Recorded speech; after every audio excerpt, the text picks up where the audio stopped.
Hello learners, मैं doctor Lakshmi Narayan और आपके सम्मुख प्रस्तुत हूँ आज एक नया वीडियो लेक्चर के साथ। और आज हम ISLM वक्र का जो हमने पहला भाग डिस्कस किया था उसी को आगे बढ़ाते हैं और आज हम ISLM वक्र विश्लेषण के भाग 2 का अध्ययन करते हैं।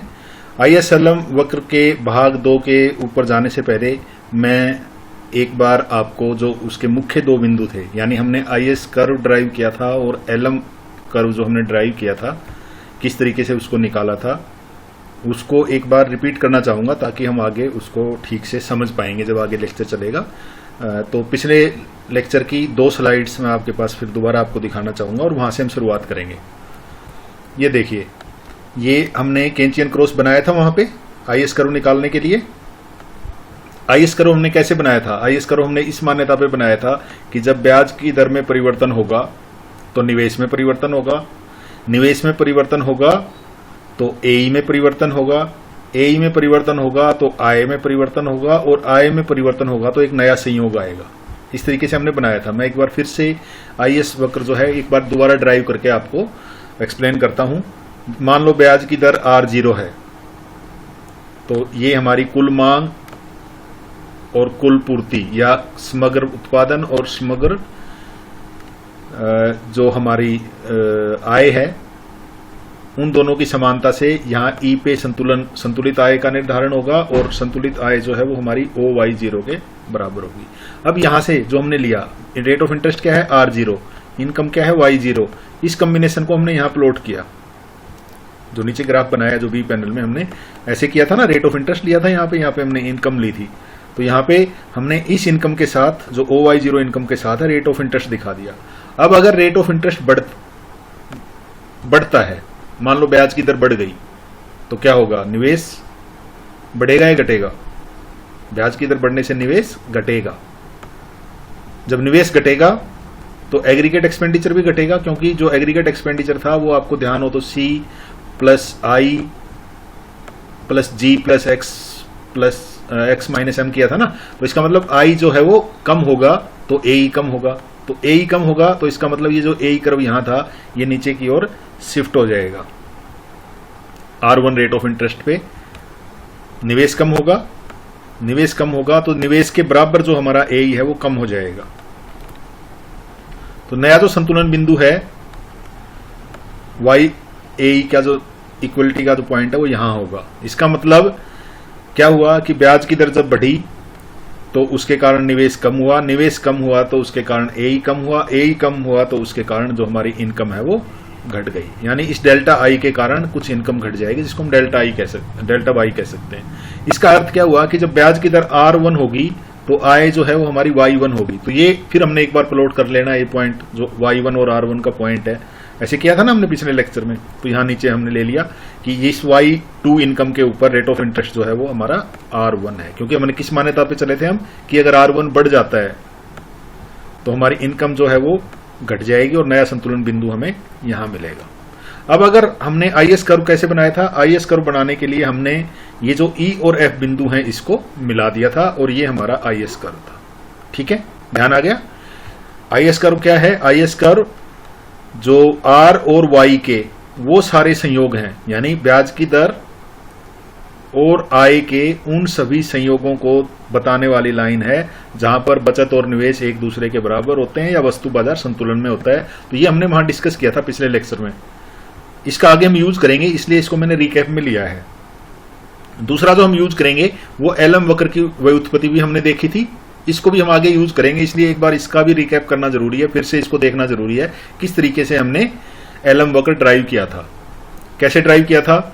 हमने आय की दर मान ली थी, मान लो आय का स्तर जो हमारा Y0 है, तो Y0 आय के स्तर के ऊपर हमारी मुद्रा की मांग ये होगी। ठीक है, और ये मुद्रा की पूर्ति है। दोनों कहां काटती है मांग और पूर्ति? E बिंदु पे काटती हैं। R0 जो है वो ब्याज का निर्धारण होता है।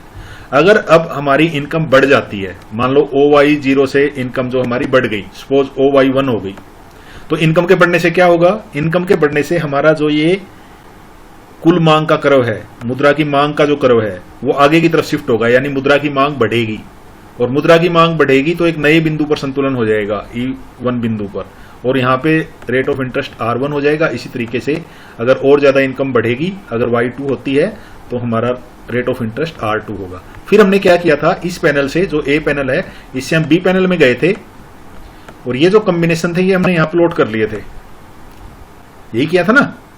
ये जो कॉम्बिनेशन है, कौन से कॉम्बिनेशन, Y0 इनकम और R0 रेट ऑफ इंटरेस्ट यहां।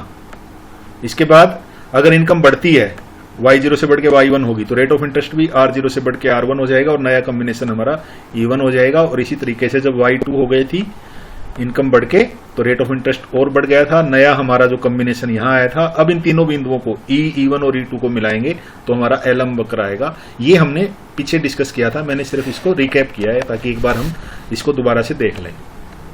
आइए अब शुरू करते हैं भाग 2 का पार्ट। भाग 2 में सबसे पहले हम जो IS कर्व हमने ड्रा किया था उसके ढलान के बारे में देखते हैं, यानी IS कर्व के ढलान क्या है। ढलान से हमारा मतलब है कि जैसे IS कर्व ऐसा भी हो सकता है, नेगेटिव स्लोप वाला तो है, ऐसा भी हो सकता है, तो इसका ढलान क्या होगा। ढलान से हमारा मतलब है इसकी लोच क्या होगी, ये बेलोचदार है और ये लोचदार है। तो ये जो IS वक्र का ढलान है ये दो तत्वों पर निर्भर करता है।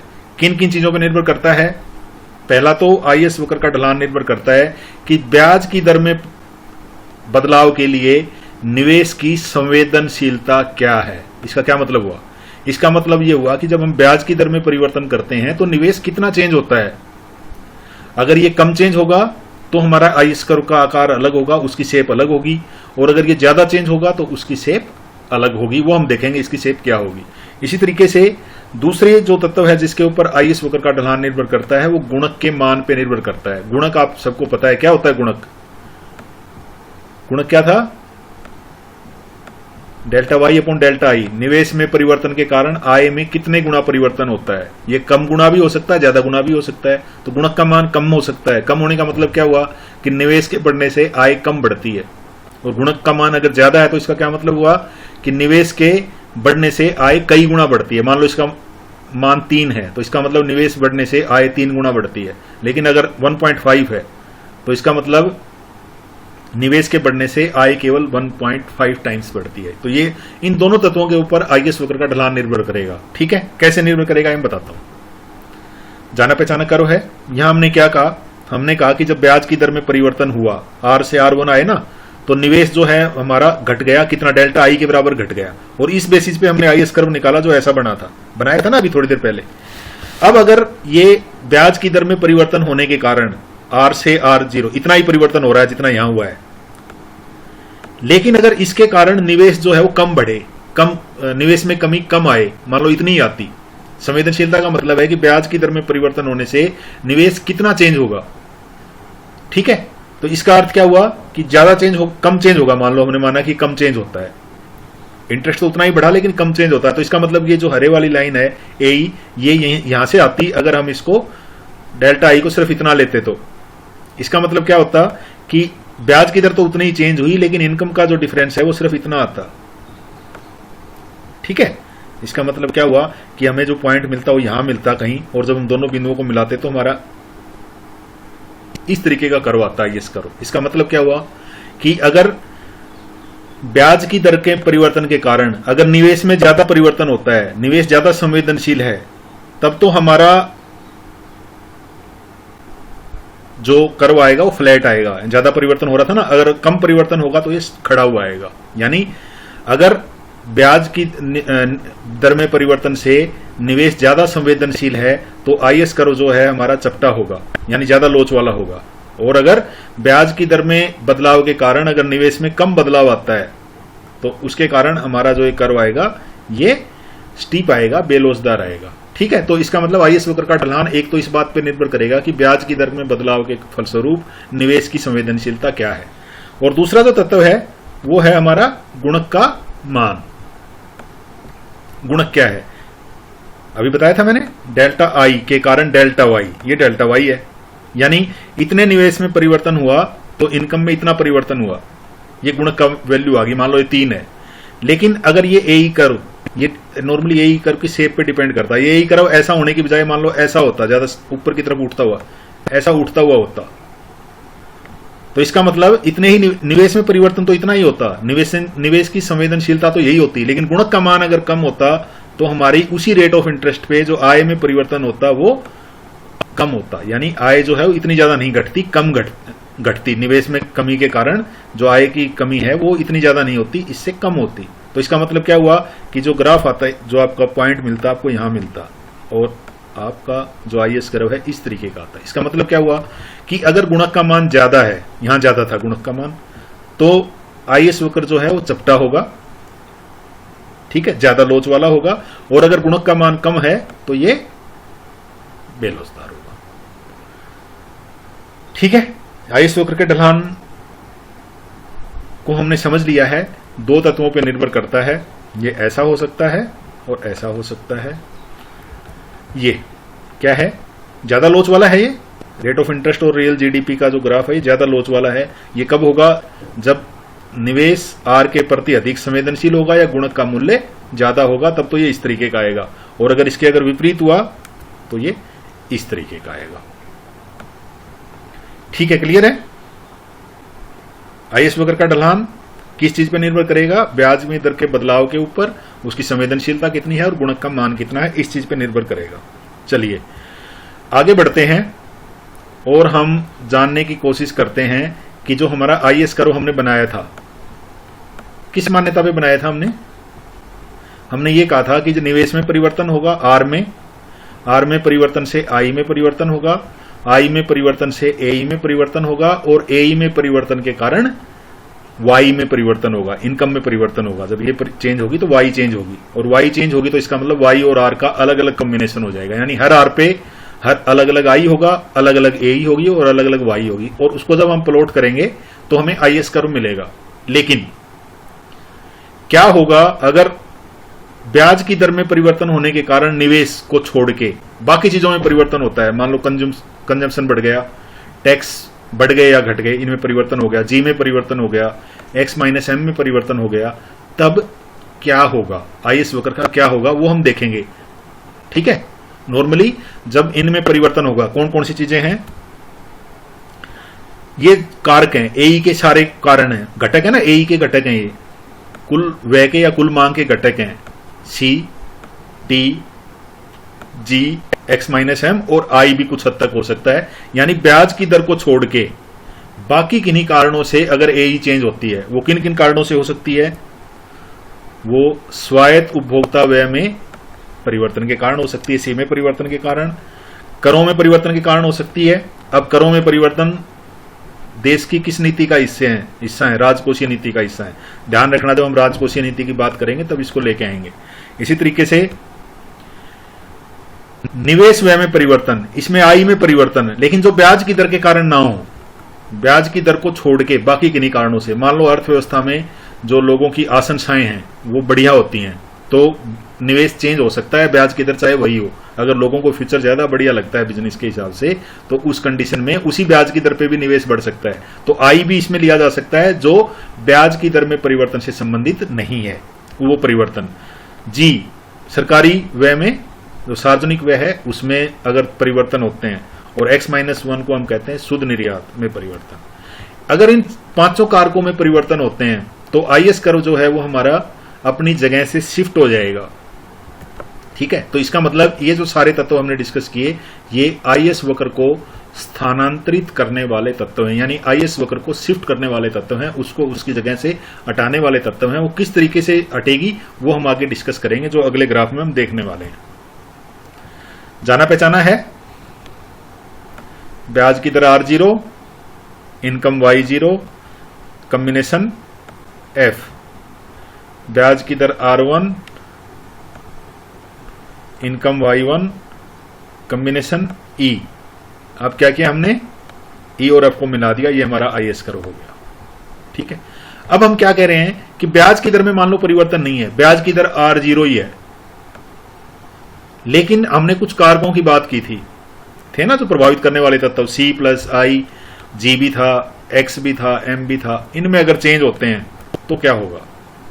मान लो जी कम हो गया, R0 तो वही है, लेकिन मान लो सरकारी व्यय में जो है वो कमी आ गई, या निवेश जो ब्याज की दर से संबंधित नहीं है वो घट गया, या करों में वृद्धि हो गई, ठीक है, या उपभोग व्यय में बढ़ोतरी हो गई। ठीक है, तो उनके कारण क्या होगा, इनमें जो चेंज आएंगे इसके कारण क्या होगा, मान लो हम एक लेके चलते हैं कि अगर किसी कारण से जो हमारा जी है इसको डिक्रीज कर लेना, इंक्रीज की जगह डिक्रीज इन सी। मान लो सरकारी व्यय घट गया, हम एक को लेके चलते हैं, सरकारी व्यय में कमी आ गई, ब्याज की दर में कमी नहीं आई, ब्याज की दर तो उतनी ही है, तो ए कर्व का क्या होगा? अब क्या हुआ है, क्या सिचुएशन हम लेके चल रहे हैं कि सरकारी खर्चा घट गया, तो ए किसके बराबर थी? सी प्लस आई प्लस जी प्लस एक्स माइनस एम। इसका मतलब जी कम हो गया तो ए भी कम होगा, लेकिन आर जीरो वही है। ठीक है, पॉइंट समझ में आ गया? आर जीरो वही है, लेकिन क्योंकि सरकारी खर्चा घट गया, इसके कारण जो हमारा कुल मांग है या कुल व्यय है, जो ए कर्व है, वो नीचे की तरफ शिफ्ट हो जाएगा। आर जीरो वही का वही है, रेट ऑफ इंटरेस्ट चेंज नहीं हुआ, लेकिन बिना रेट ऑफ इंटरेस्ट चेंज हुए भी ए कम हो सकता है, जैसे हमने ले लिया यहां पे डिक्रीज इन जी के कारण। तो क्या होगा? ये जो ए कर्व है नीचे की तरफ शिफ्ट हो जाएगा। ठीक है, किसके कारण हुआ है? ब्याज की दर के कारण नहीं, ब्याज की दर को छोड़ के किन्हीं दूसरे तत्वों के कारण। इसका मतलब क्या हुआ कि अब नई इनकम कहां हो जाएगी? नया संतुलन बिंदु यहां है, तो F1 है, और F1 पे आय कितनी है? Y1 0। ठीक है, यानी ये Y0 से कम होके Y1 0 हो गई। अब जो नीचे वाला पैनल है, जो बी पैनल है, जिसमें हमने आईएस कर्व लिया है, यहां पे हमारा एक, फिर हम कॉम्बिनेशन देखेंगे। अब कॉम्बिनेशन क्या देखना है हमें? R0 तो वही है, लेकिन क्योंकि देश की राजकोषीय नीति में परिवर्तन के कारण जो हमारा जी है वो घट गया, तो हमारी इनकम घट जाएगी। यानी नया जो कॉम्बिनेशन आएगा वो इसी ब्याज की दर पे, R0 ब्याज की दर पे ही, यहां से अगर मैं इनकम नीचे खींचूं, ये ठीक है, ये आ गई ना। इसको अगर लाइन को हम नीचे खींचेंगे तो ये एफ पॉइंट आ गया। इसका मतलब ये नया कॉम्बिनेशन आ गया, किसका? आय का, आर और वाई का एक नया कॉम्बिनेशन हमें F1 बिंदु पे मिला। किसके कारण मिला? सरकारी खर्चे में कमी के कारण। इसी तरीके से मान लो ब्याज की दर R1 होती और R1 ब्याज की दर के ऊपर भी जी में कमी आती, तो क्या होता? फिर ये कर्व भी नीचे शिफ्ट होता और हमें एक दूसरा बिंदु मिल जाता यहां। ठीक है, मेरे हिसाब से क्लियर है, ज्यादा एक्सप्लेन करने की जरूरत नहीं है। ये E1 बिंदु पे पहुंच जाओगे आराम से।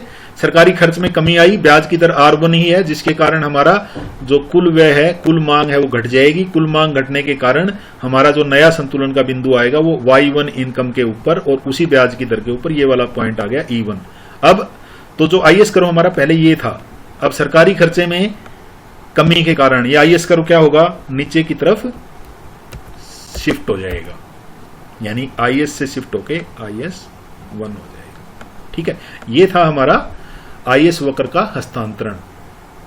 किसके कारण होगा? राजकोषीय नीति में परिवर्तन के कारण, या हम कह सकते हैं कि ये जो उसको प्रभावित करने वाले तत्व थे G, T, C, X minus M, इनमें जब परिवर्तन होंगे तो इनमें परिवर्तन के कारण जो हमारा आईएस कर्व है उसमें परिवर्तन होगा। ये हमने कमी के साथ लिए। मान लो सरकारी व्यय बढ़ जाता तो ये ए कर्व नीचे की बजाय ऊपर शिफ्ट होता, ऊपर शिफ्ट होता तो संतुलन बिंदु यहां आ जाता। इसका मतलब हमें कोई 2 पॉइंट यहां बाहर की तरफ मिलते। अगर सरकारी खर्चा बढ़ जाता तो तब ये बाहर की तरफ शिफ्ट होता। ठीक है, तो इसका मतलब आईएस वक्र का हस्तांतरण कब होगा? पहले तो हमें यह समझना है, वो तब होगा जब ब्याज की दर तो वही हो, लेकिन उसको प्रभावित करने वाले दूसरे तत्व जैसे G, T, C, X minus M, यानी सरकारी खर्चा, सरकारी व्यय, सार्वजनिक व्यय, करों की दर अगर बढ़ जाए, करों की दर बढ़ेगी तो हमारा जो ए है वो घट जाएगा, क्योंकि हमारी जो डिस्पोजेबल इनकम है वो घट जाएगी। इसी तरीके से कंजम्पशन, लोगों का कंजम्पशन अगर घट गया, कम हो गया, तो उसके कारण क्या होगा? ये कर्व नीचे की तरफ शिफ्ट हो जाएगा।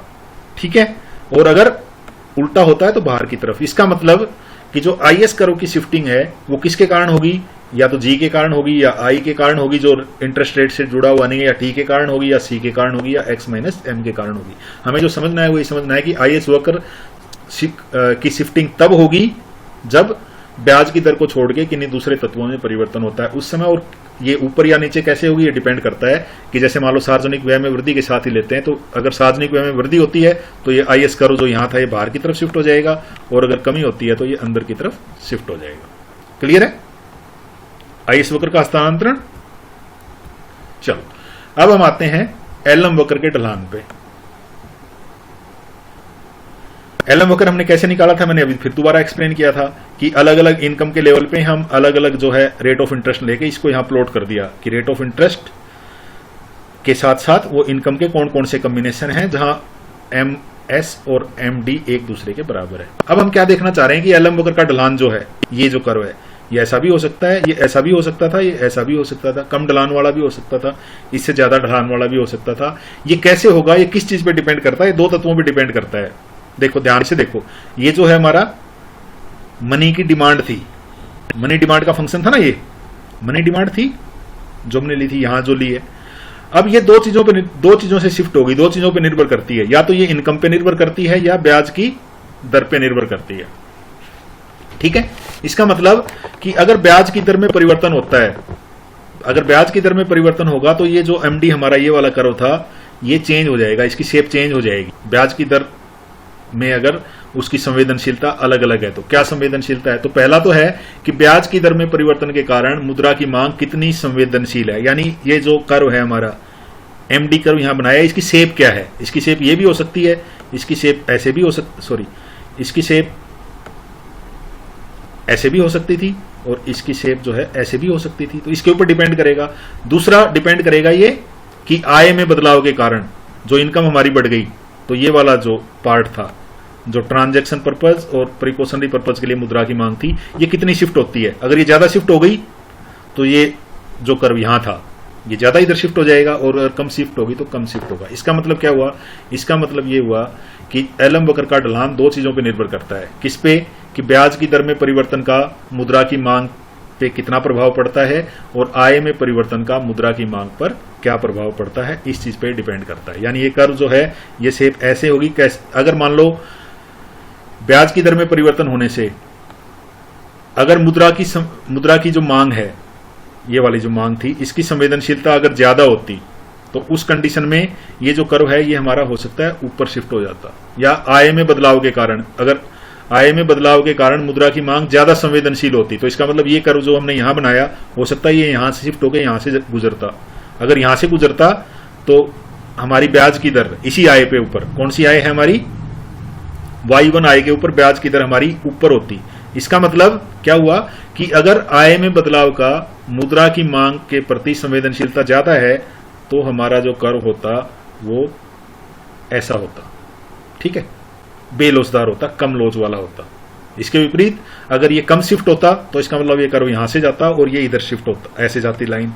तो इसका मतलब ये शेप ऐसे होगी या ऐसे होगी एलम वक्र की। ये दो चीजों पे डिपेंड करता है कि जो मुद्रा की मांग है वो ब्याज की दर से कितनी संवेदनशील है परिवर्तन से, और आय में बदलाव से कितनी संवेदनशील है, इस पे निर्भर करेगी। जो हम देखते हैं, अगर एमडी जो है, क्या है एमडी? मुद्रा की मांग वाई के प्रति अधिक संवेदनशील है और आर के प्रति कम संवेदनशील है, तब तो ये ढलान इसका ये होगा, बेलोचदार होगा।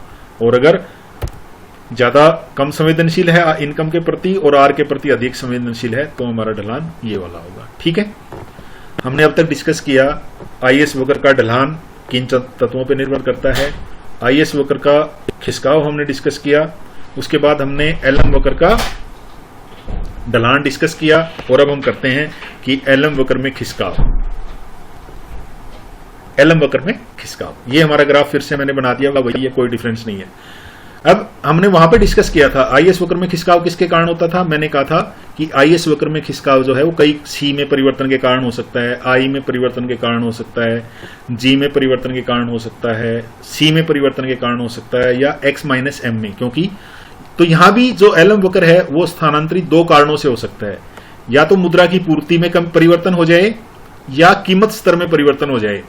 आपको पता होगा कि ये जो मुद्रा की हमने पूर्ति ली है ये हमने वास्तविक ली है, मुद्रा की मांग वो ली है वो हमने रियल ली है। तो इसका मतलब इसको कीमत से हम डिवाइड करते हैं, मनी बटे प्राइस लिया हमने, कीमत से डिवाइड करते हैं, तो कीमत में परिवर्तन का एमएस पे भी प्रभाव पड़ेगा।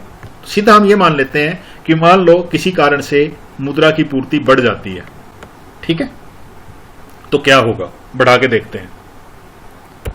मुद्रा की पूर्ति बढ़ाई हमने, इसका मतलब ये एमएस करो जो हमारा यहां था ये अब शिफ्ट होके राइट में चला जाएगा, ये नया एमएस M1 MS हो गया हमारे MMS की जगह। ठीक है, क्लियर है ये पॉइंट। इसका मतलब क्या हुआ अब कि मुद्रा की पूर्ति के बढ़ने से हमारी मांग में कोई परिवर्तन नहीं आया, मांग वही है। अब जो नई ब्याज की दरें कैसे निर्धारित होंगी, ये इनकम कौन सी थी Y0, पहले y0 पे ब्याज की दर R0 थी, लेकिन क्योंकि मुद्रा की पूर्ति बढ़ गई, अब y0 पे इनकम जो पॉइंट होगी, संतुलन बिंदु यहां होगा। इसका मतलब ब्याज की दर घट जाएगी। कितनी होगी? घट के इस बिंदु पे आ गई, ई डैश बिंदु पे, और ये R डैश 0 हो गई। ठीक है, क्या हुआ? मुद्रा की पूर्ति बढ़ गई। मुद्रा की पूर्ति बढ़ने से ब्याज की दर जो है वो घट गई, आय वही की वही है। इसका मतलब इनकम तो y0 ही है, लेकिन ब्याज की दर घट गई। घट गई ना यहां पे ब्याज की दर। तो इसका मतलब क्या हुआ कि नया जो हमारा पॉइंट आएगा वो ये आएगा, संतुलन का बिंदु। अगर यहां लेंगे ना, एलम कर्व का बिंदु लेंगे तो एलम कर्व का ये बिंदु आएगा। इसी तरीके से जब आय y1 थी तो ब्याज की दर फिर कम हो जाएगी। कम होगी, कितनी होगी? OR1। अब इस OR1 पे और y1 के कॉम्बिनेशन पे जाएंगे हम। कहां जाएगा? यहां पे इस बिंदु पे आएगा। ये आ गया, ये हमारा R1 डैश है। तो इसका मतलब दूसरा पॉइंट हमारा ये आ गया। इसी तरीके से जो तीसरा पॉइंट है ये भी हम इधर ड्रॉ कर सकते हैं। ठीक है, नया संतुलन बिंदु E2 डैश हो गया मांग मुद्रा की पूर्ति बढ़ने के बाद, और नई जो हमारी ब्याज की दर है वो OR-2 हो जाएगी। तो यहां पर भी हम OR-2 पे देखते हैं कहां पहुंचते हैं। यहां पहुंच गए हम। इसका मतलब क्या हुआ कि जब मुद्रा की पूर्ति में परिवर्तन हुआ तो हमारे जो बिंदु यहां थे E1 और E2 थे, ये शिफ्ट हो जाएंगे। कहां पे? E1 dash, E dash, E1 dash और E2 डैश पे। तो नया जो हमारा एलम वक्र है, वो नीचे की तरफ शिफ्ट हो जाएगा। ठीक है, ये पॉइंट ध्यान रखना। अब आगे जब हम जब भी डिस्कस करेंगे, नया एलम वक्र बन जाएगा जिसको हमने LM1 वक्र का नाम दिया। क्या हुआ है, किसके कारण हुआ है, ये ध्यान रखना। एलम वक्र शिफ्ट कब होगा? जब मुद्रा की पूर्ति बढ़ जाएगी। मुद्रा की पूर्ति से बढ़ने से मतलब है हमारा कौन सी नीति है देश की? मौद्रिक नीति। तो मौद्रिक नीति में परिवर्तन होता है तो हमारा एलम कर्व शिफ्ट होता है, और जब राजकोषीय नीति में परिवर्तन होता है तब हमारा IS कर्व शिफ्ट होता है। ठीक है, अगर ये मुद्रा की पूर्ति बढ़ने की जगह अगर घट जाती तो ये कर्व आपका इधर शिफ्ट हो जाता, इसी रीजनिंग से। ठीक है, तो इसका मतलब क्या हुआ कि एलम वक्र का हस्तांतरण कब होगा? जब या तो मुद्रा की पूर्ति में परिवर्तन हो या कीमत स्तर में परिवर्तन हो, P में परिवर्तन हो। नॉर्मली P को हम स्थिर मान के चलते हैं, इसलिए मुद्रा की पूर्ति में होने वाले परिवर्तनों के साथ इसको लेते हैं। P में परिवर्तन हम आगे करके देखेंगे क्या होता है। ठीक है, यहां तक मेरे हिसाब से क्लियर है। कई बार ये बहुत ज्यादा लाइंस हो जाती हैं, तो हम एलम वक्र को थोड़ा ज्यादा सिंप्लीफाई तरीके से भी बनाते हैं। कई बार शिफ्टिंग इसकी दिखाते हैं, सिर्फ हम एक कर्व ले लेते हैं y0 पे। ठीक है, वही है, इसमें कोई परिवर्तन नहीं है। हमने मुद्रा की पूर्ति बढ़ाई, मुद्रा की पूर्ति बढ़ाने से ब्याज की y0 दर के ऊपर ही रेट ऑफ इंटरेस्ट जो है वो आपकी कम होके OR1 हो जाएगी, और यहां पे एक नया बिंदु आ जाएगा। ठीक है, और जो हमारा एलम कर्व यहां था, अब हमारा एलम कर्व यहां से जाएगा। तो सिंप्लीफाई करके जो पीछे मैंने समझाने के हिसाब से बताया, तो वो पीछे ज्यादा बेहतर तरीके से समझ में आता है, लेकिन ऐसे भी आप ड्रा कर सकते हो, उसमें भी कोई दिक्कत नहीं है। तो हमारा एलम कर्व जो है वो सिर्फ एक ही इनकम लेवल पे दिखा के भी हम उसकी शिफ्टिंग दिखा सकते हैं। ठीक है, चलिए अब हम आते हैं संतुलित ब्याज की दर के निर्धारण को। हम पहले देख चुके हैं, जहां IS और LM वक्र काटेंगे वहां होगा। अब अगर IS वक्र में खिसकाव होता है, IS वक्र में खिसकाव कब होगा? मैंने बताया था, जब सरकारी खर्चे जो सार्वजनिक व्यय है उसमें परिवर्तन हो, उपभोग व्यय में परिवर्तन हो, करों में परिवर्तन हो, तो IS कर्व शिफ्ट हो जाएगा। अब इस IS कर्व के शिफ्ट होने का जो संतुलित आय है, जिसको हमने Y एक्सिस पे लिया है, संतुलित आय और संतुलित ब्याज की दर पे क्या प्रभाव पड़ता है। चलिए शुरू करते हैं। मान लो हमने नीति अपनाई, कौन सी नीति अपनाई? राजकोषीय नीति अपनाई। ठीक है, या किसी कारण से हम सीधा ऐसे ही समझ सकते हैं कि अगर हमारा IS कर्व राइट में शिफ्ट हो गया, वो किसके कारण होगा? मैंने अभी भी बताया, जब सरकारी खर्चा बढ़ जाएगा, टैक्स में कमी आ जाएगी, लोगों का उपभोग व्यय बढ़ जाएगा। ठीक है, यानी राजकोषीय नीतियों के प्रभाव के फलस्वरूप ये जो कर्व है IS कर्व है वो राइट में शिफ्ट हो गया। तो नया संतुलन बिंदु यहां जाएगा। इस नए संतुलन बिंदु पे E1 हमारा नया संतुलन का बिंदु है। E1 बिंदु पे देश की इनकम y0 से बढ़ के OY1 हो जाएगी और रेट ऑफ इंटरेस्ट। इसका मतलब क्या हुआ कि जब IS वक्र राइट में शिफ्ट होता है तो क्या होगा? हमारा ब्याज की दर बढ़ जाएगी और देश की आय भी बढ़ जाएगी, दोनों चीजें बढ़ जाएंगी। ठीक है, अगर सरकारी खर्चा बढ़ जाता है तो आईएएस कर्व राइट में शिफ्ट होगा और राइट में शिफ्ट होने के फलस्वरूप ब्याज की दर भी बढ़ेगी और आय भी बढ़ेगी। इसी तरीके से अगर नीचे की तरफ शिफ्ट होता है यहां, ठीक है, तो क्या हुआ, नया संतुलन बिंदु यहां आ गया E2 बिंदु पे इनकम भी हमारी कम हो जाएगी और हमारा रेट ऑफ इंटरेस्ट भी कम हो जाएगा और ये हम नए संतुलन बिंदु पे आ गए। इसका अर्थ क्या हुआ कि जब आईएएस वक्र में खिसकाव होता है तो ब्याज की दर और संतुलित आय का स्तर दोनों एक ही दिशा में चेंज होते हैं। ठीक है, अगर एलएम वक्र स्थिर रहे तो, यानी अगर आईएएस वक्र राइट में शिफ्ट होता है तो देश की आय भी बढ़ती है और ब्याज की दर भी बढ़ती है। अगर लेफ्ट में शिफ्ट होता है तो इनकम भी घटती है और ब्याज की दर भी घटती है। ठीक है, यह है आईएएस वक्र में खिसकाव और संतुलन में परिवर्तन। इसी तरीके से हम देख सकते हैं आईएएस वक्र में खिसकाव और एलएम वक्र में खिसकाव और संतुलन में परिवर्तन। एलएम वक्र में खिसकाव कब होता है, जब मुद्रा की पूर्ति बढ़ जाएगी या घट जाएगी। जब बढ़ेगी तो मैंने बताया था अभी राइट में शिफ्ट होगा, नीचे की तरफ शिफ्ट होगा। अगर मुद्रा की पूर्ति बढ़ गई तो एलएम कर्व यहां से यहां आ जाएगा। एलएम कर्व अगर राइट में शिफ्ट होगा तो क्या हुआ, ध्यान रखना, मुद्रा की पूर्ति बढ़ेगी तो ये राइट में शिफ्ट होगा और उसके कारण संतुलित आय का स्तर बढ़ जाएगा और ब्याज की दर गिर जाएगी। ठीक है, E1 नया संतुलन बिंदु, Y1 नई इनकम और R1 नया रेट ऑफ इंटरेस्ट। इसी तरीके से अगर किसी कारण से, कारण तो हमें पता है, अगर मुद्रा की पूर्ति घट जाए, कम हो जाए तो क्या होगा, हमारा एलएम वक्र जो है वो ऊपर की तरफ शिफ्ट हो जाएगा। नया संतुलन बिंदु E2 हो गया। ठीक है, नया संतुलन बिंदु E2, इस संतुलन बिंदु पे आय घट के और रेट ऑफ इंटरेस्ट बढ़ के R2 हो जाएगा और आय घट के OY2 हो जाएगी। ठीक है, क्लियर है। तो हमने देखा कि आईएएस वक्र में खिसकाव के कारण संतुलित ब्याज की दर और संतुलित आय पर क्या प्रभाव पड़ता है। इसी तरीके से हमने एलएम वक्र के साथ भी देखा। तो आइए आगे बढ़ते हैं। अब हम चलते हैं नेक्स्ट पोर्शन पे और वो है हमारा derivation of demand curve, aggregate demand curve using ISLM analysis. जो कुल मांग है अर्थव्यवस्था की, उसका अध्ययन जब हम करते हैं तो वो दो तरीके से करते हैं, हम दो तरीके से निकालते हैं। एक तो एग्रीगेट डिमांड और एग्रीगेट सप्लाई से भी हम जो वहां पे हमने डिस्कस किया था। एक ISLM वक्र से भी हम एग्रीगेट डिमांड ड्राइव करते हैं। अब ध्यान रखना, इससे पहले का जो पोर्शन था उसमें हमने कीमतों को स्थिर माना हुआ था। हम ये मानते थे कि कीमतों में परिवर्तन नहीं होता। अगर कीमतों में परिवर्तन होता है तब क्या होगा, उस आधार पे हम नॉर्मली हम ये जो ISLM वक्र है इसकी सहायता से एग्रीगेट डिमांड निकालने की कोशिश करते हैं। ठीक है, एडी वक्र की व्युत्पत्ति करते हैं। जाना पहचाना डायग्राम है क्या, ये डायग्राम क्या बताता है, ये डायग्राम हमारा संतुलित आय ISLM वक्र के द्वारा ब्याज की दर और आय के निर्धारण को दिखाता है। ये हमारा ये पॉइंट है। ठीक है, अब ये जो मैंने बताया था कि हमने इस मान्यता पे बनाया है कि कीमत जो है स्थिर है। अभी हमने एलएम शिफ्ट किया था ना, इस मान्यता पे शिफ्ट किया था कि कीमतें स्थिर हैं। ठीक है, मान लो ये एलएम हमने जो बनाया ये P0 प्राइस पे बनाया।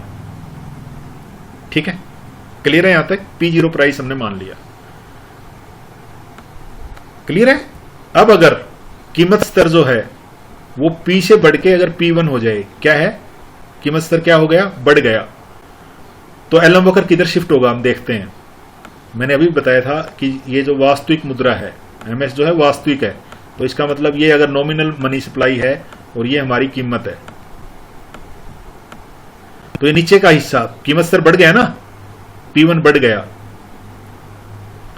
ठीक है, अगर कीमत स्तर P से P1 घटता है, ये घटता हुआ बता रहा है, अगर ये घटता है, P घट गया तो MS क्या होगी, बढ़ जाएगी। नेचुरल है कि कोई चीज जो है MS जो है वो M/P है, M को P से भाग देते हैं, लेकिन P अगर कम हो गई, जिस चीज से भाग देते हैं उसकी संख्या कम हो गई तो ये संख्या बढ़ जाएगी। इसका मतलब क्या होगा कि जब कीमत स्तर में कमी आएगी तो मुद्रा की जो पूर्ति है वो बढ़ जाएगी, वास्तविक मुद्रा की पूर्ति जो है वो बढ़ जाएगी। हम नॉमिनल मुद्रा नहीं लेते, नॉमिनल मुद्रा तो मान लो हो सकता उतनी ही हो, लेकिन फिर भी कीमत स्तर में परिवर्तन के कारण वास्तविक जो मुद्रा की पूर्ति है वो बढ़ जाएगी हमारी। और वास्तविक मुद्रा की पूर्ति बढ़ने से हमने अभी भी देखा था एलएम कर्व क्या है, नीचे की तरफ शिफ्ट होता है। तो यहां भी हम यही करेंगे, इस LM वक्र को हम दाईं ओर खिसकाएंगे और LM1 वक्र पे लाएंगे। ये है, ये LM1 वक्र हमने किस मान्यता पे बनाया कि अगर कीमत स्तर घटके P से घटके P1 अगर हो जाती है तो हमारा नया LM कर्व राइट में शिफ्ट हो जाएगा। राइट में शिफ्ट होगा तो नया संतुलन बिंदु IS और LM के इंटरसेक्शन पे बनेगा। ये वाला पॉइंट आएगा जिसका नाम लिया हमने E1। तो नया संतुलन बिंदु, संतुलन जो हमारा खिसक के E से कहा जाएगा E1 पे आ जाएगा। क्यों आया? क्योंकि कीमतें जो है वो कम हो गई। कीमतें कम होगी तो मुद्रा की पूर्ति बढ़ गई, मुद्रा की पूर्ति बढ़ी तो LM कर्व नीचे शिफ्ट हो गया। LM कर्व नीचे शिफ्ट हुआ तो संतुलन बिंदु E1 आ गया। E1 संतुलन बिंदु का मतलब है कि हमारी ब्याज की दर R0 से घट के R1 हो गई और हमारी जो इनकम है वो Y0 से बढ़ के Y1 हो गई। जो हमने LM वक्र का खिसकाव देखा था वही है, सिर्फ यहाँ चेंज क्या है, यहाँ हमने क्या किया है, मौद्रिक नीति के प्रभाव से नहीं, यहाँ हमने कीमत स्तर के साथ लिया है कि जब P1 प्राइस होगा तो हमारा जो R1 और Y1 का कॉम्बिनेशन होगा वो इस बिंदु पर होगा। ठीक है, इससे उल्टा भी हम सोच सकते हैं, अगर ये कीमत बढ़ जाए, नीचे वाला डिनोमिनेटर बढ़ जाए, हर जिसको हम बोलते हैं, ये अगर बढ़ जाए तो ये घट जाएगा। अगर मुद्रा की पूर्ति घटेगी तो हमारा LM कर्व क्या होगा, ये कीमत, ये ध्यान रखना, हम आगे यूज करेंगे। P2 बढ़ा है और P1 हमने घटाया था। ठीक है, जब हम प्लॉट करेंगे नीचे तब ध्यान रखना है। तो नया संतुलन बिंदु, अगर मुद्रा की जो कीमत है वो P0 से बढ़कर P2 हो जाएगी तो मुद्रा की पूर्ति घट जाएगी। मुद्रा की पूर्ति घटेगी तो LM कर्व जो है वो दाईं तरफ शिफ्ट होगा, बाईं तरफ शिफ्ट होगा। बाईं तरफ शिफ्ट होने से एक नया संतुलन बिंदु मिलेगा हमें, जिसको हमने E2 का नाम दिया। अब इस E2 नए संतुलन के बिंदु पर हमारी ब्याज की दर बढ़ के R2 हो जाएगी और इनकम घट के हमारी Y2 हो जाएगी। ठीक है, क्लियर है? यहां तक हमने जो अभी खिसकाव देखा था उसी को हमने आगे एक्सप्लेन किया है। ये वाला पोर्शन हमारा देखा हुआ है, अभी थोड़ी देर पहले हमने किया था, वही है।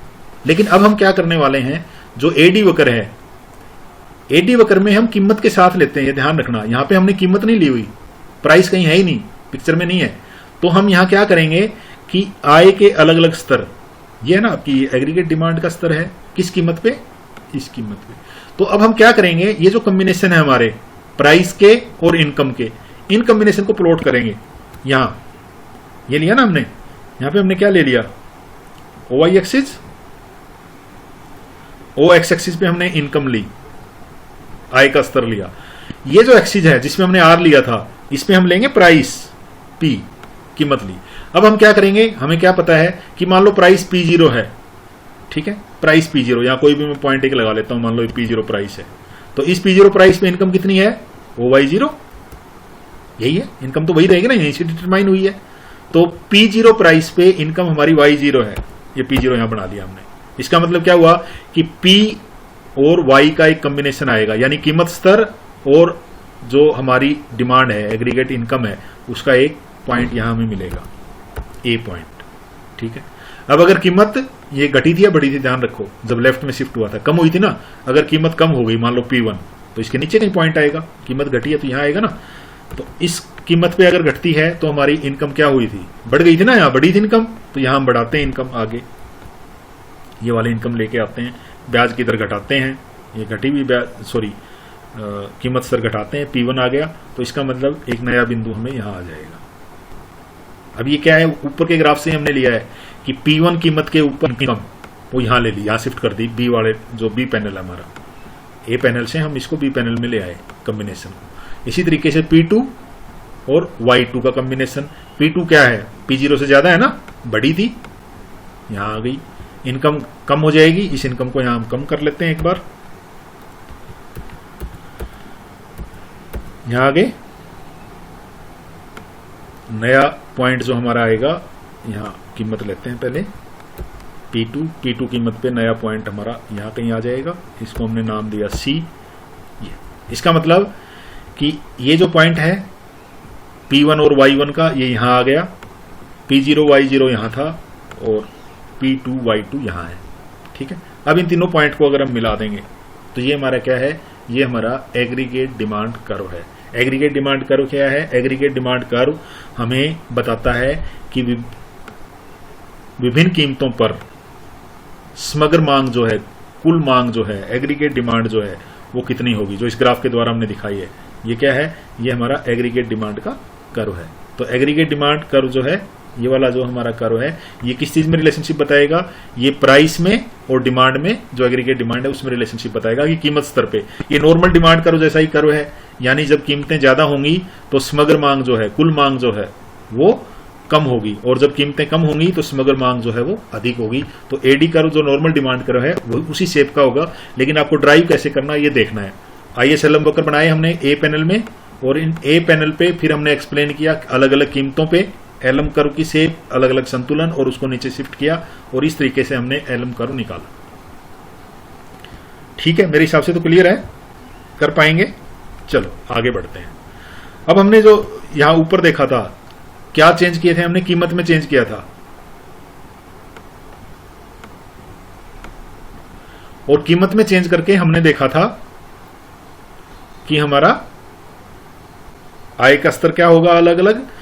अब अगर कीमतें चेंज ना हो, कीमत चेंज नहीं हुई, कीमत P0 ही है, क्या फिर भी एलम वक्र जो है ऊपर या नीचे खिसक सकता है, शिफ्ट हो सकता है?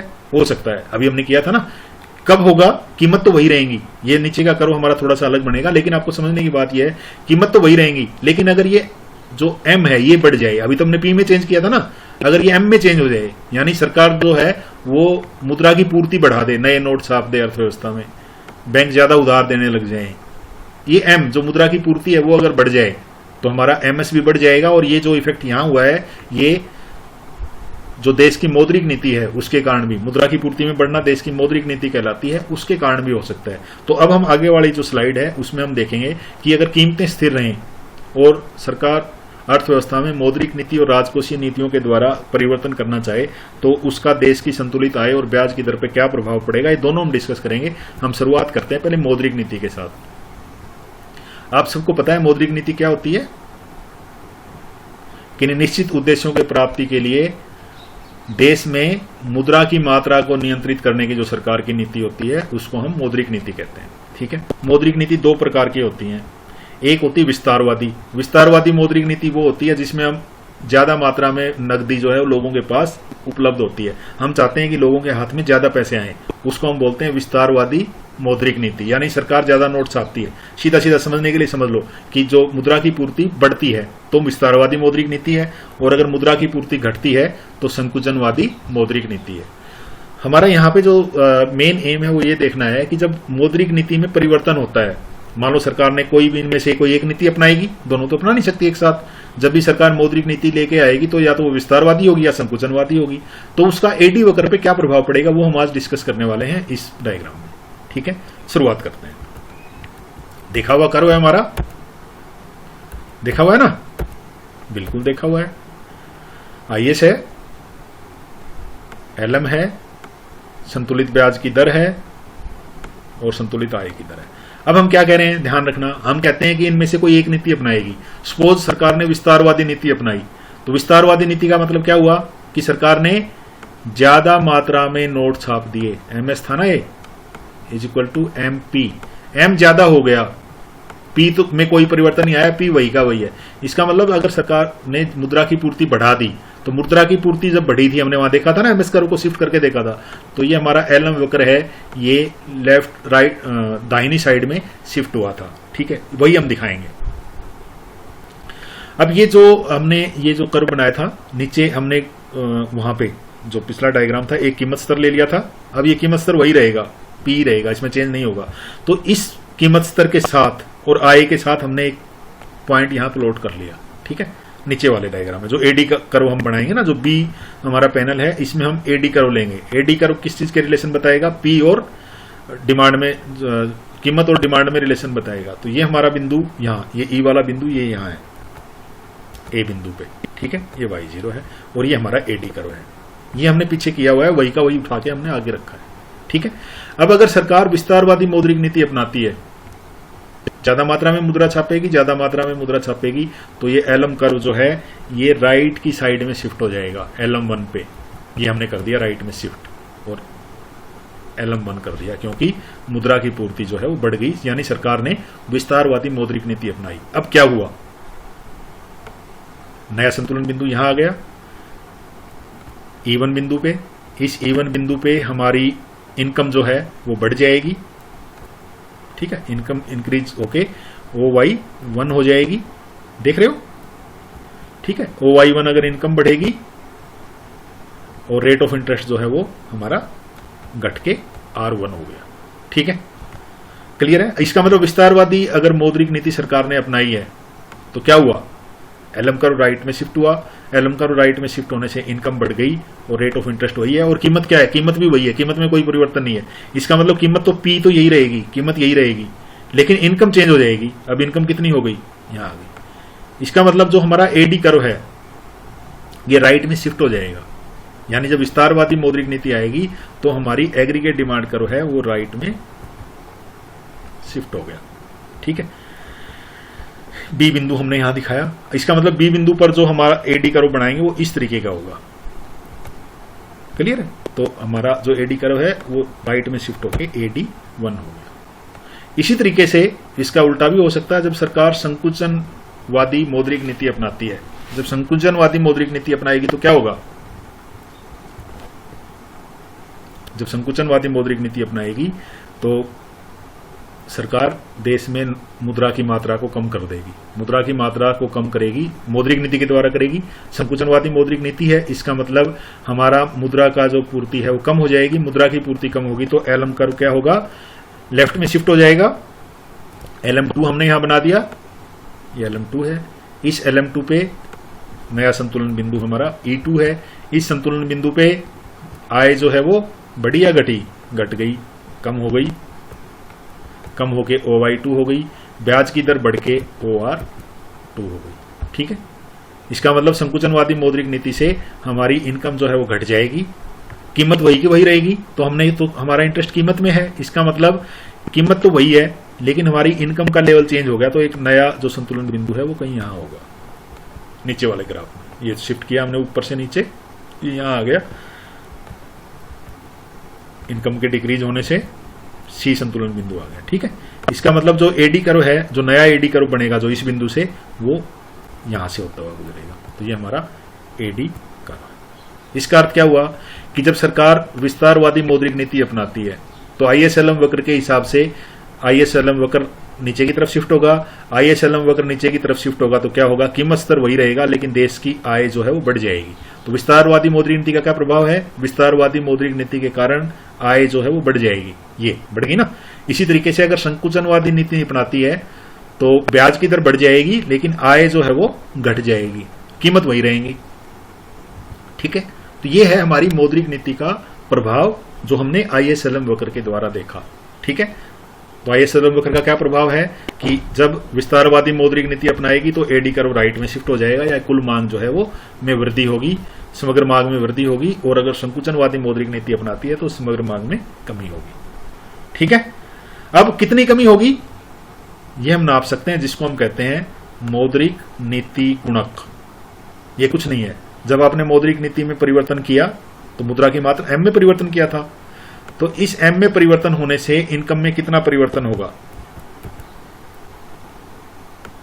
इनकम में कितना परिवर्तन होगा, ठीक है। तो Y में मुद्रा की पूर्ति में परिवर्तन से इनकम में कितना परिवर्तन होगा, वो मौद्रिक नीति गुणक हो जाएगा। मान लो बराबर हो तो 1 हो जाएगा, या 2 गुना हो तो 2, इसकी वैल्यू ऐसे आएगी, संख्या में आएगी, ठीक है। 0.5 हो सकता है, 0.75 हो सकता है, और डिपेंड करता है कि एडी कर्व का और ISLM कर्व का ढलान क्या है, उस चीज पे डिपेंड करेगा। वो इतना डिटेल में हम नहीं उसको डिस्कस करेंगे। तो बेसिकली हमने डिस्कस किया कि मौद्रिक नीति में परिवर्तन होने से हमारा एडी कर्व जो है वो लेफ्ट या राइट में शिफ्ट होगा। ये डिपेंड करता है कि हम जो मौद्रिक नीति है वो विस्तारवादी अपनाते हैं, संकुचनवादी अपनाते हैं, ठीक है। चलिए अब हम राजकोषीय नीति का प्रभाव देखते हैं, जिसको कई बार हम वित्तीय नीति भी कहते हैं। तो राजकोषीय नीति में क्या हुआ था, या तो सरकार अपना खर्चा बढ़ाएगी या कम करेगी। सिंपल हम वही ले लेते हैं। वैसे तो C+I+G+X-M में से कोई ले सकते हैं, लेकिन हम G से समझने की कोशिश करते हैं इसकी, कि ये G जो है ये मान लो बढ़ गई या घट गई। अगर G बढ़ेगी तो क्या होगा, LM कर्व शिफ्ट होगा या IS कर्व शिफ्ट होगा? नहीं, मैंने बताया था ना कि राजकोषीय नीति के कारण IS कर्व पे प्रभाव पड़ेगा और मौद्रिक नीति के कारण LM कर्व पे। इसका मतलब जब सरकार ने मान लो खर्चा बढ़ा दिया, तो हमारा IS कर्व क्या हमने देखा था ना पीछे, क्या हुआ था जी में चेंज होने से बाहर की तरफ चले गए हम। ये आ गया हमारा नया बिंदु। विस्तारवादी राजकोषीय नीति IS कर्व को राइट में शिफ्ट करेगी। राइट में शिफ्ट करने से क्या होगा, ब्याज की दर भी बढ़ेगी और हमारी इनकम भी बढ़ेगी। ठीक है, क्लियर है। अब हमें क्या करना है, ये जो अपना पॉइंट था इसको नीचे लाना है P के साथ। P तो वही रहेगा, तो इसका नया बिंदु ये आ जाएगा, यानी विस्तारवादी राजकोषीय नीति के कारण जो हमारी इनकम बढ़ेगी उसके कारण हमारा जो बी पैनल पे जो बिंदु आएगा वो यहां आ जाएगा, जिसको हमने नाम दिया बी। ठीक है, इस IS से रिलेटेड हमारा जो बिंदु आएगा वो बी आ गया। इसी तरीके से अगर अब एडी कर्व क्या होगा, हमारा ऊपर की तरफ शिफ्ट हो जाएगा। इसी तरीके से अगर सरकार संकुचनवादी नीति अपनाती है तो ये नीचे की तरफ शिफ्ट होगा। नीचे की तरफ शिफ्ट होगा तो नया संतुलन बिंदु यहां आ गया। ब्याज की दर कम होगी, हमारी इनकम कम होगी। ब्याज की दर और इनकम के कम होने से ये था ना, ये कम हो गया हमारा, IS कर्व इधर शिफ्ट होगा। ये कर्व हमने देखा हुआ है पहले, पूरा ये वाला डायग्राम तो पढ़ा हुआ है पहले जब हमने IS कर्व की शिफ्टिंग देखी थी। अब हमें सिर्फ एक चीज चेंज करनी है कि अब यहाँ पे इनकम घट के Y2 हो गई ना, इस Y2 इनकम पे यहाँ बिंदु देखना है, उसी प्राइस पे। प्राइस और Y2 इनकम का कॉम्बिनेशन देखना है। वो कहाँ आ गया हमारा, वो हमारा आ गया C बिंदु पर यहाँ। ठीक है, तो C बिंदु के ऊपर एडी कर्व कैसा आएगा, इधर आएगा। ठीक है, इसका क्या मतलब हुआ कि सरकार जब विस्तारवादी राजकोषीय नीति अपनाएगी तो IS कर्व जो है वो राइट में शिफ्ट होगा। IS कर्व राइट में शिफ्ट होगा तो एग्रीगेट डिमांड भी राइट में शिफ्ट होगी और इसके कारण ब्याज की दर बढ़ जाएगी और इनकम भी बढ़ जाएगी, कीमतें वही रहेंगी। ठीक है, इसी तरीके से संकुचनवादी जो राजकोषीय नीति है उसके कारण IS कर्व नीचे शिफ्ट होगा और हमारा एडी कर्व इधर नीचे की तरफ शिफ्ट हो जाएगा। ठीक है, तो ये था हमारा। यहां पर भी हम निकाल सकते हैं, जो राजकोषीय नीति गुणक निकाल सकते हैं। कुछ नहीं है, वो गुणक भी बराबर ही है। मान लो चेंज किया हमने, डेल्टा जी में चेंज किया। राजकोषीय नीति में हम मान लो सिर्फ एक पहलू ले लेते हैं, डेल्टा जी। डेल्टा जी और डेल्टा वाई ये कितने गुणा है उतना राजकोषीय नीति का प्रभाव हो जाएगा। इससे हम निकाल सकते हैं, ये हमारी डेल्टा वाई है, यहां से डेल्टा वाई आ जाएगी। ठीक है, क्लियर है। चलिए, इसके साथ ही हमारा जो ISLM वक्र की सहायता से राजकोषीय नीति और मौद्रिक नीति के प्रभाव को हम यहीं पे डिस्कस करते हैं। आइए हम इस सिद्धांत की आलोचना देख लेते हैं, एक बार वीकनेस देखते हैं कि कौन कौन सी कमियां हैं इस सिद्धांत की। पहला तो ये सिद्धांत जो है एक तुलनात्मक स्थिर मॉडल है, यानी गत्यात्मक मॉडल नहीं है, टाइम के साथ साथ परिवर्तन को नहीं दिखाता। ये अंतर्राष्ट्रीय व्यापार के प्रभाव को अनदेखा करता है, X-M को ठीक से नहीं लेता। कीमत स्तर को ये मॉडल के द्वारा डिटरमाइन नहीं करता, मॉडल में कीमत स्तर नहीं निकालते। हम ये कहते हैं मान लो कीमत P0 हो गई, मान लो कीमत P1 हो गई, लेकिन ये खुद डिसाइड नहीं करता ये कीमत कितनी होगी, तो कीमत का निर्धारण नहीं करता है ये मॉडल। इसके बाद समय अंतराल की अवहेलना करता है। ये हमने बताया था कि कितने टाइम पे जो हमारा जैसे मान लो हमारा IS कर्व शिफ्ट हो गया तो एग्रीगेट डिमांड पे उसका प्रभाव कितने टाइम में होगा। श्रम बाजार को संतुलन को ध्यान में नहीं रखता और ये भविष्य की जो हमारी एक्सपेक्टेशन हैं उनके प्रभाव को भी नजरअंदाज करता है। चलिए, ये एक काफी लंबा लेक्चर अब अपनी समाप्ति की तरफ आया और आज इस लेक्चर के माध्यम से हमने जानने की कोशिश की कि ISLM वक्र के ढलान किन चीजों पर निर्भर करता है, किस तरीके से उसको शिफ्ट किया जा सकता है, शिफ्ट किन कारणों से होता है और किस दिशा में शिफ्ट होगा अलग अलग कारणों से। इसी तरीके से LM वक्र का ढलान क्या है, LM वक्र किस तरीके से शिफ्ट होगा। इसके बाद हमने डिस्कस किया कि एग्रीगेट डिमांड कर्व जो है ISLM वक्र की सहायता से हम कैसे निकालेंगे और उसके बाद हमने डिस्कस किया कि ISLM वक्र जो है उनके द्वारा जो देश की मौद्रिक नीति है और देश की जो राजकोषीय नीति है उनका देश की जो संतुलित GDP है उस पर क्या प्रभाव पड़ता है और ब्याज की दर पर क्या प्रभाव पड़ता है, ये हमने डिस्कस किया। धन्यवाद आपका धैर्यपूर्वक सुनने के लिए। Thank you very much.